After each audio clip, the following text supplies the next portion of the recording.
স্বৈরাচার হাসিনা সরকারের পতন এবং আওয়ামী লীগের দুঃশাসনে ও অবসানের খুশিতে যুক্তরাজ্য বিএনপি লিভারপুল মার্সিসাইড শাখার উদ্যোগে মিষ্টি বিতরণ এবং দেশের ছাত্র সমাজের প্রতি অপরিসীম ত্যাগের প্রতি গভীর শ্রদ্ধা জানিয়ে বিশেষ দোয়া করা হয়।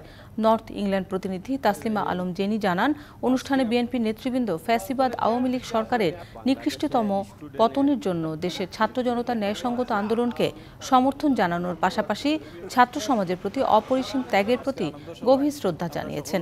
লিভারপুল বিএনপির সাবেক সভাপতি সৈয়দ বেলাল উদ্দিন আহমেদ, সাবেক সাধারণ সম্পাদক আবুল হাসেম ভূঁইয়া কামাল, কোষাধ্যক্ষ আব্দুল হক, মাহবুব হোসেন ইমন, সোনাফর আলী সহ আরও অনেকেই। বক্তারা আরও বলেন, সরকারের পতনের মধ্য দিয়ে আগামীতে বাংলাদেশের জনগণ তাদের লুণ্ঠিত গণতন্ত্র মানবাধিকার পুনঃপ্রতিষ্ঠার পথ সুগম হবে।